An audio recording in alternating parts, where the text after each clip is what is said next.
Bagaimana menggagalkan kematian yang direncanakan iblis?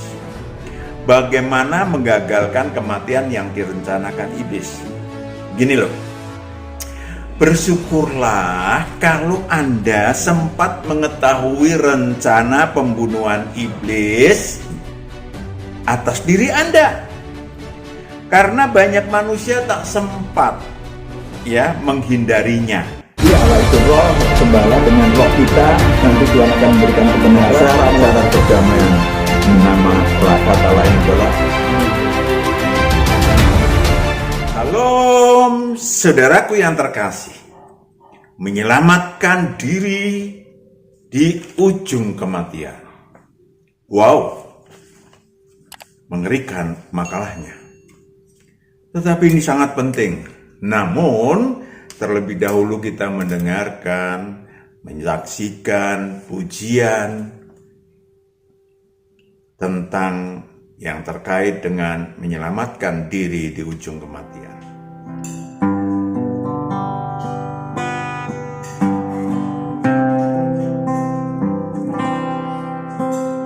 Ku tak membawa apapun juga saat ku datang ke dunia. Ku tinggal semua pada akhirnya saat ku kembali ke surga. Inilah yang ku punya, hati sebagai hamba yang mau taat dan setia padamu Bapa, kemanapun ku bawa, hati yang menyembah dalam roh dan kebenaran sampai selamanya.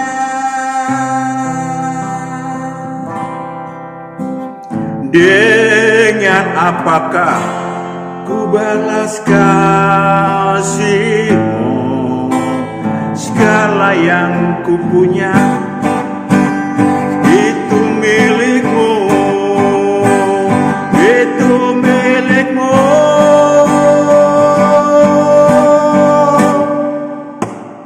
Inilah yang ku punya, hati sebagai hamba yang mau taat dan setia padamu Bapa, kemanapun ku bawa, hati yang menyembah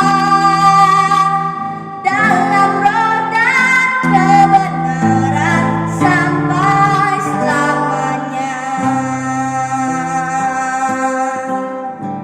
Dalam roh dan kebenaran sampai selamanya.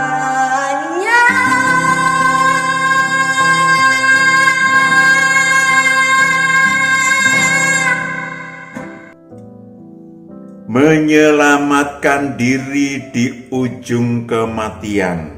Saudara, setiap manusia pasti meninggal dunia. Mau umur 50, mau umur 100, 120. Namun ada kematian yang dapat terjadi sebelum waktunya. What is it? Yang dirancang dan dilaksanakan oleh iblis dan anak buahnya. Dan itu mengerikan. Kalau kematiannya sama, serupalah.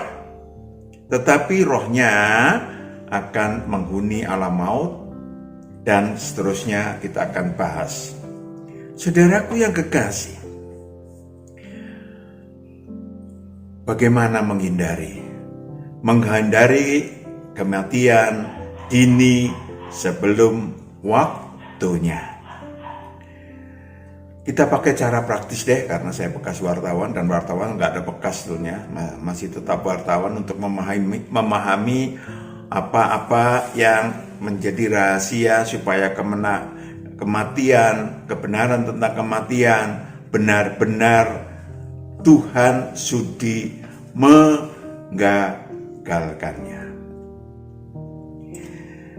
Saudaraku yang kekasih, what, when, where? Ada kematian tubuh rohania, ada kematian tubuh alamiah. Yang kita bicarakan adalah kematian tubuh alamiah. Saudaraku yang kekasih, kematian yang direncanakan oleh iblis tentu tidak sewenang-wenang, tidak semena-mena. Ada rule of the game, ada aturan mainnya. Iblis juga harus mengikuti hukum yang ada. Kalau tidak, dia akan terhukum sendiri. Ada yang disebut dengan hukum dosa dan hukum maut. Akibat dosa dan kejahatan, Yesaya 28 ayat 15 contohnya kalau kita punya kesaktian. Saudara memiliki kesaktian, ditembak gak opo-opo, maka iblis punya hak. Kalau ditembak sekali nggak apa-apa, maka saudara utang sama iblis 1 nyawa. Demikian seterusnya. Ya, sebetulnya Pak, setiap orang ditembak apalagi kena jantungnya pasti mati. Tetapi karena memiliki Yesaya 28 ayat 15, Yesaya 28 ayat 15, karena kamu telah berkata, kami telah mengikat perjanjian dengan maut, dan dengan dunia maut kami telah mengadakan persetujuan. Perjanjian dengan dunia maut. Persetujuan apa? Biarpun cemeti berdesik-desik dengan kerasnya. Biarpun cemeti berdesik-desik, digebukin oleh 100 orang. Sebab kami telah membuat bohong sebagai perlindungan kami, dan dalam dusta kami menyembunyikan diri. Itu dia saudaraku yang berlindung pada kebohongan. Memang terlihatnya saudara mungkin ditembak nggak apa-apa, tetapi sesungguhnya bohong. Karena kematian itu sendiri kematian yang tertunda sebentar. Ya, tertunda. Ketika sudah nyawanya sudah sampai 5 kali ditembak nggak apa-apa, maka utang 5 nyawa, saudara. Jadi iblis punya hak membunuh si manusia sebelum waktunya. Anak-anaknya, cucu-cucunya, cicitnya. Itu dia yang terjadi. Ya, kematian yang direncanakan iblis adalah karena dosa, terkait dengan hukum dosa dan hukum maut. Akibat dosa dan kejahatan. Tatkala ukuran hutang mautnya mencukupi pembunuhan, kita pakai matematis 10.000. 1 nyawa adalah 10.000 poin, katakanlah demikian. Walaupun seseorang sudah lahir kembali, 10.000-nya sudah dilunasi Tuhan. Tetapi apabila dia kosong, ya, kosong, manusia yang yang tidak tahu diri. Matius 12, 43, 45. Matius 12, 43, 45 di mana roh-roh jahat yang waktu kita lahir kembali, roh-roh jahat yang ada diam dalam si manusia diusir keluar. Dan kemudian mereka berkumpul di luar kehidupan, di luar tubuh si manusia. Tetapi gila kosong. Matius 12 ayat 43, apabila roh jahat keluar dari manusia, ia pun mengembara ke tempat-tempat yang tandus mencari perhentian, tetapi ia tidak mendapatnya. Ayat 44, lalu ia berkata, aku akan kembali ke rumah yang telah kutinggalkan itu. Maka pergilah ia dan mendapati rumah itu kosong, bersih tersapu, dan rapi teratur. Ayat 45, lalu ia keluar dan mengajak 7 roh lain yang lebih 7 jahat roh lain yang lebih jahat daripadanya, dan mereka masuk dan berdiam di situ. itu dia. Akhirnya Maka akhirnya keadaan orang itu lebih buruk daripada keadaannya lebih semula. buruk daripada keadaan semula. Maka saudaraku, kalau Tuhan sudah sudi menjamah saudara, mengampuni dosa dan menjauhkan dari yang jahat, saudara dan saya harus tahu diri. Harus tahu diri, apalagi kalau sudah mendapatkan berkat, macam-macam kesembuhan dan lain-lain. Maka saudara tidak boleh murtad. Saudara bisa baca Ibrani 6, 4-8. Iblis berusaha memasukkan roh-roh jahat yang pernah tinggal agar si manusia kalau meninggal sesuai dengan rancangannya yang dirancangkan oleh iblis, maka roh manusia masuk alam maut. Ketika berada di alam maut adalah roh manusia sulit sekali. Banyak dari mereka malah justru menghujat Allah karena siksaan-siksaannya tidak henti-hentinya, sehingga iblis tinggal menunggu untuk kembali kepada mereka dan pada akhirnya masuk neraka kekal. Why who? Siapakah dalang? Apakah penyebab kematiannya? Siapa dalang kematian? Bisa dua. Ya. Bisa Tuhan Allah, tetapi bisa juga iblis. Matius 10 ayat 26-28. Bisa Tuhan Allah, bisa juga iblis. Wah, kok bisa, Pak? Bukankah Allah semua? Enggak.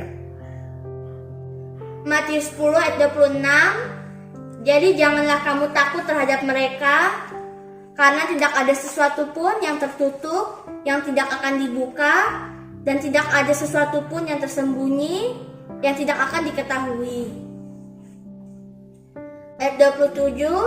Apa yang kukatakan kepadamu dalam gelap, katakanlah itu dalam terang, dan apa yang dibisikkan ke telingamu, beritakanlah itu dari atas atap rumah. Dan janganlah kamu takut kepada mereka yang dapat membunuh tubuh. Janganlah kamu takut kepada mereka yang dapat membunuh tubuh. Iblis dapat membunuh tubuh. Lanjut. Tetapi yang tidak berkuasa membunuh jiwa, takutlah terutama kepada Dia yang berkuasa membinasakan baik jiwa maupun tubuh di dalam neraka. Yes. Iblis nggak bisa memasukkan roh manusia ke dalam neraka. Tetapi ya, dia bisa membunuh tubuh alamiah manusia. Yang bisa membunuh tubuh alamiah manusia dan memasukkan rohnya masuk ke neraka ya Allah, Tuhan kita. Apa saja penyebab kematian? Tadi sudah dikatakan ada hukum dosa dan hukum maut. Ya, hukum dosa dan hukum maut. Ada hukum sebab akibat. Kalau saudara masuk ke dalam api yang besar, ya itu akibatnya mati. Saudara minum racun, ya mati. Itu hukum sebab akibat. Saudaraku yang kekasih. Terus ada lagi Wahyu 6 ayat 3-4. Ada lagi bahwa sesama manusia diprakasai oleh iblis untuk saling membunuh. Wahyu 6 ayat 3. Dan ketika anak domba itu membuka meterai yang kedua, aku mendengar makhluk yang kedua berkata, mari. Ayat 4. Dan majulah seekor kuda lain. Seekor kuda lain. Seekor kuda merah padam. Dan orang yang menungganginya dikaruniakan kuasa untuk mengambil damai sejahtera dari atas bumi. Mengambil damai sejahtera dari atas bumi. Sehingga mereka saling membunuh. Dan kepadanya dikaruniakan sebilah pedang yang besar. Sehingga manusia saling membunuh. Atau manusia itu sendiri yang damai sejahteranya dihilangkan oleh iblis, bisa bunuh diri. Membunuh dan bunuh diri sami mawon, saudaraku.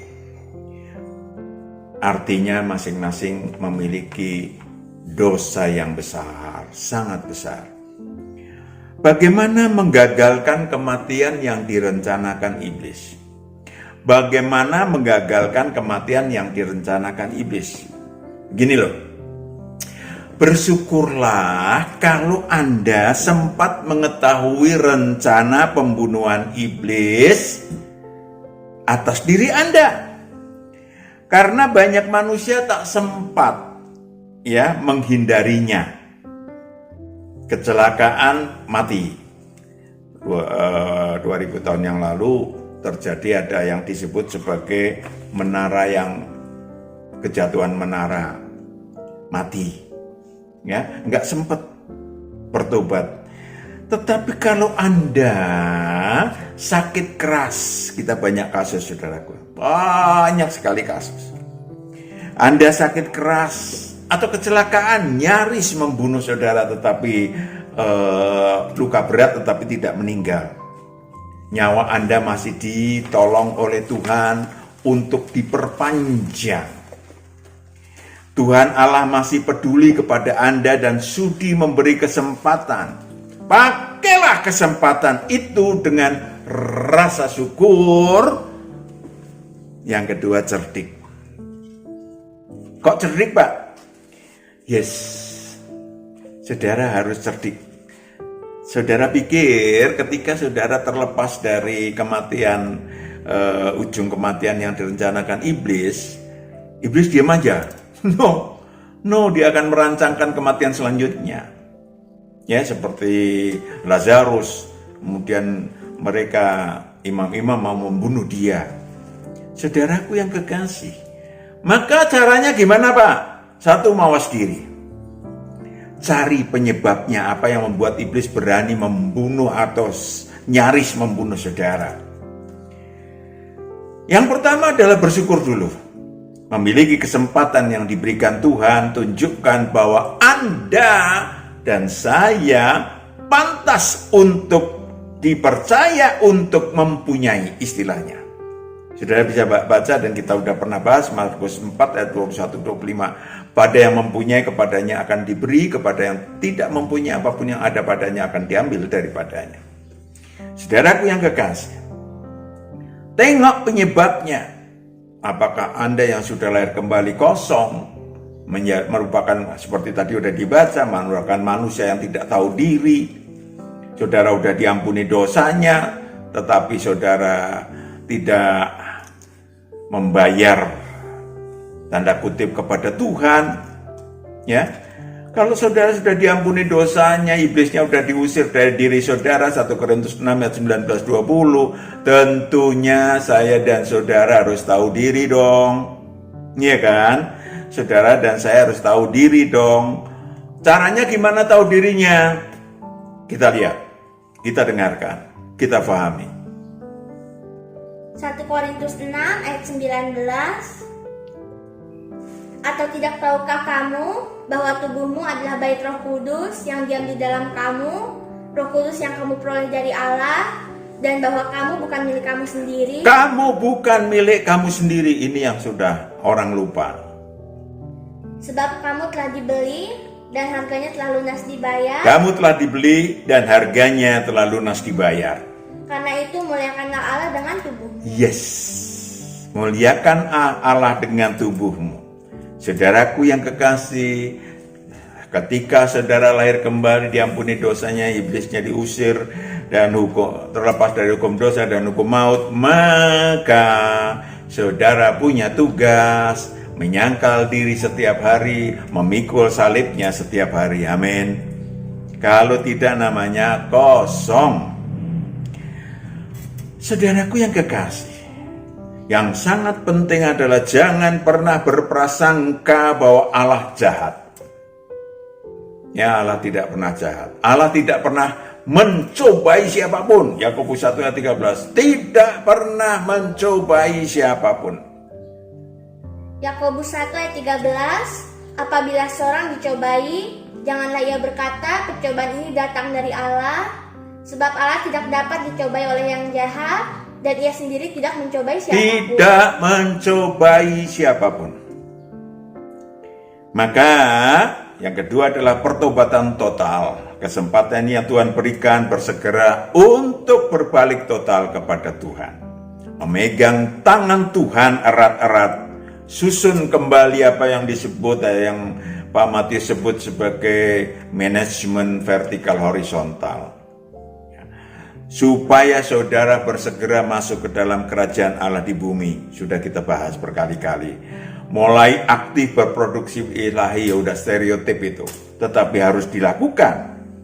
Lalu saudara mencari kebenaran-kebenarannya. Kelemahan-kelemahan kita dan jalan keluarnya dan seterusnya. Cari itu kebenarannya di dalam kerajaan Allah. Saudara bisa baca Matius 6 ayat 31-34. Tetapi kalau saudara sudah murid Tuhan, perhatikan.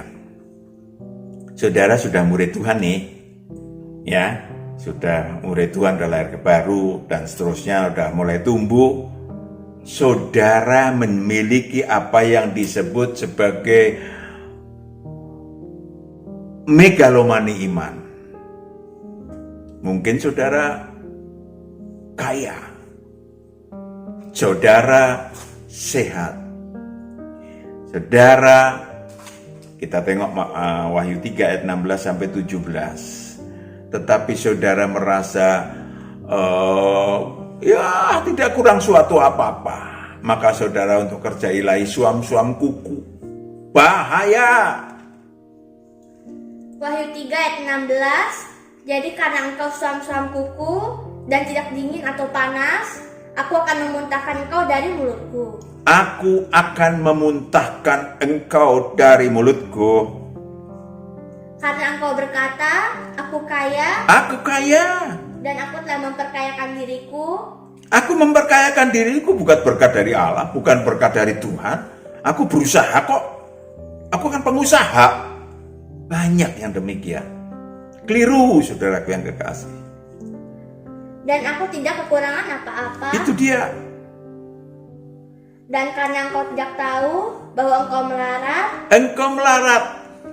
Dan malang. Malang. Miskin. Buta dan telanjang. Itu dia. Banyak orang bermegalomani iman demikian. Belum tentu, saudara. Bisa saja kaya dalam minggu ini. Bisa saja sehat minggu ini. Minggu depan belum tentu. Iya kan? Bisa baik nasibnya minggu ini. Minggu depan bisa buruk dan lebih buruk. Maka saudaraku yang kekasih, mulai bebenah diri. Ya, menyediakan waktu dan energi untuk Tuhan khusus. Persentasenya lebih tinggi daripada saudara beraktivitas di dalam sekuler atau jasmania, dunia nol, duniawi nol. Lalu saudara mulai mencari taat kepada sang anak domba, kemudian mulai cari penolong atau Roh Kudus yang akan menolong saudara dari menyelamatkan diri di ujung kematian yang selanjutnya. Iblis tidak pernah diam, saudaraku. Jangan berpikir naif. Iblis tidak pernah diam. Beberapa catatan yang penting. Ya, iblis membunuh manusia-manusia, sekali lagi diulang, adalah manusia-manusia yang memiliki hutang maut. Kalau tidak memiliki hutang maut, ya, kita tengok ya.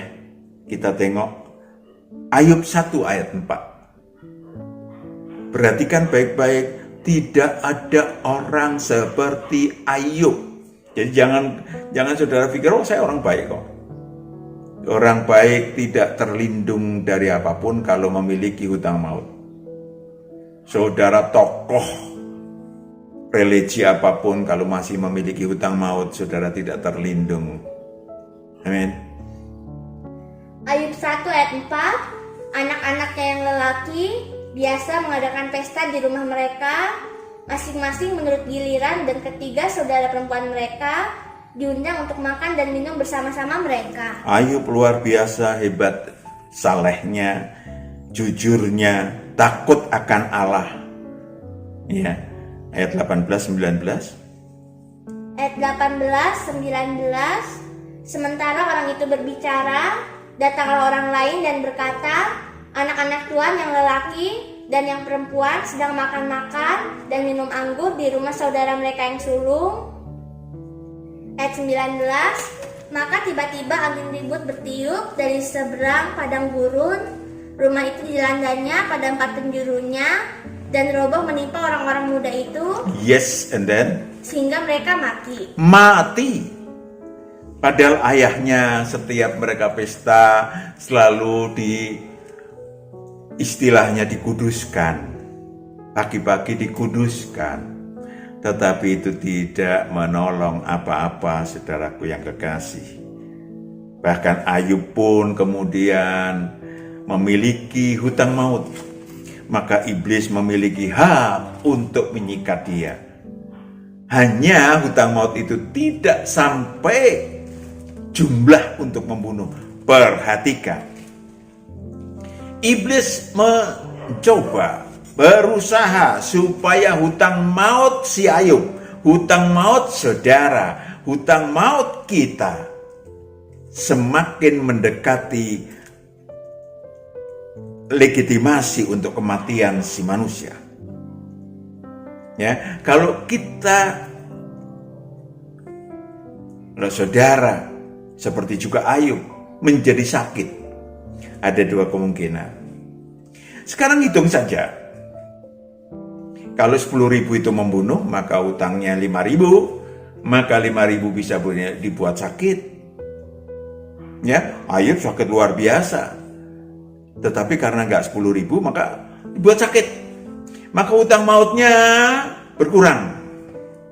Katakanlah menjadi 3.000. Oke. Ketika poin 3.000 lalu Ayub kemudian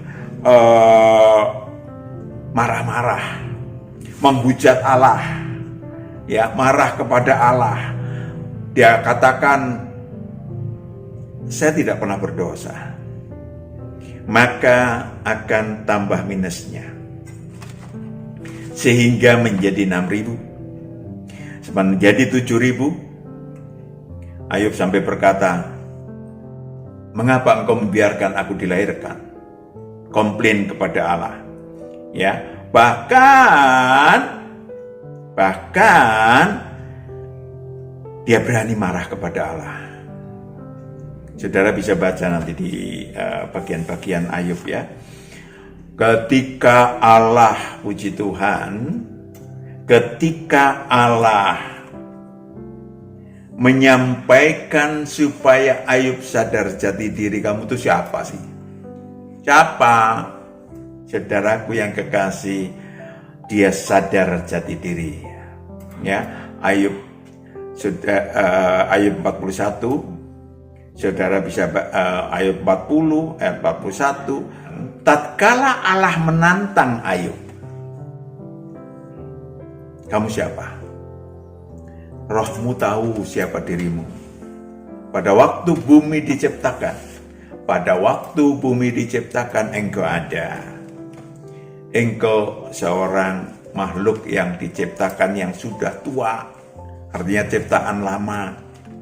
Ya, saudaraku yang kekasih, perhatikan baik-baik. Yang terakhir adalah lingkungan kehidupan si manusia, keluarga, kerabat, sahabat, dan lain-lain akan juga dapat menaikkan iman, tetapi juga bisa menurunkan iman, saudaraku yang kekasih. Kita tengok Ayub 2 ayat 9 sampai 10. Bisa menaikkan iman, tapi bisa menurunkan iman.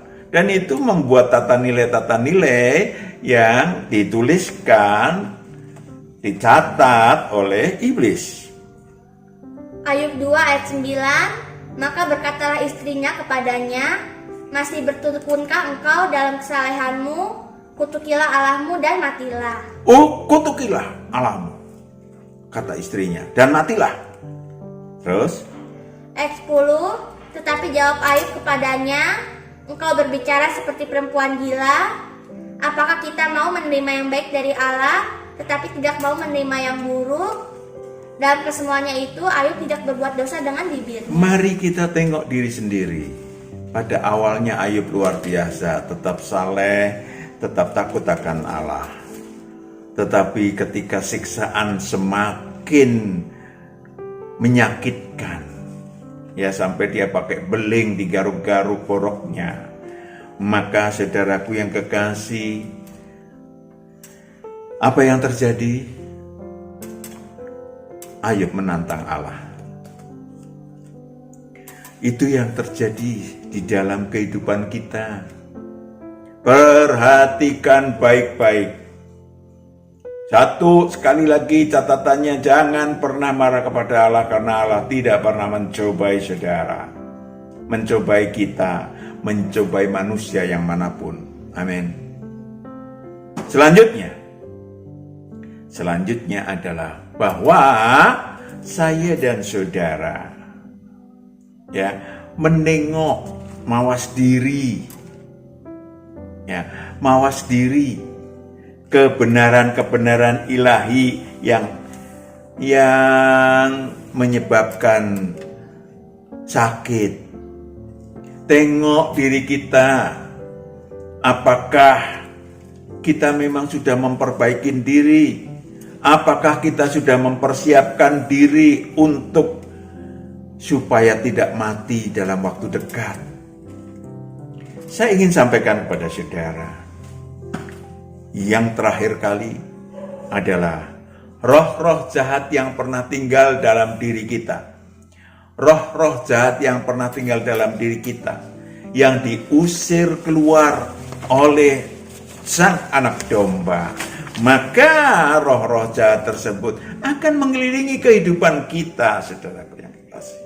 Mereka menunggu saat yang baik. Lukas 4 ayat 13. Mereka siap mencobai, menunggu saat yang baik, menunggu saudara menghujat Tuhan, menunggu saudara komplain nama Tuhan, menunggu saudara marah kepada Tuhan tatkala iblis mau cubit saudara.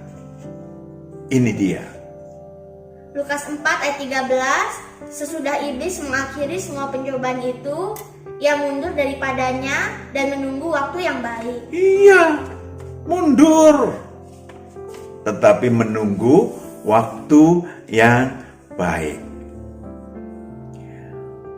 Banyak kasus saudaraku yang kekasih, tetapi mari saya ajak saudara menengok diri kita. Ya, sekali lagi ketika saudara sakit dan ternyata masih diberi nafas oleh Tuhan, maka mari jangan hanya berdoa Tuhan sembuhkan saya, mawas diri.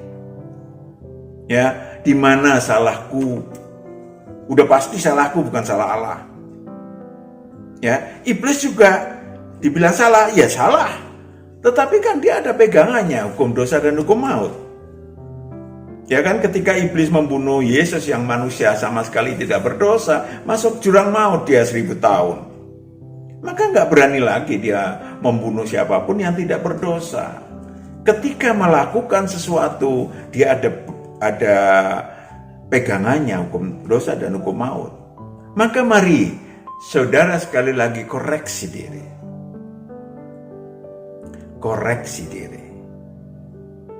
Kemudian tumbuh dan berbuahlah di dalam kehidupan waktu-waktu selanjutnya.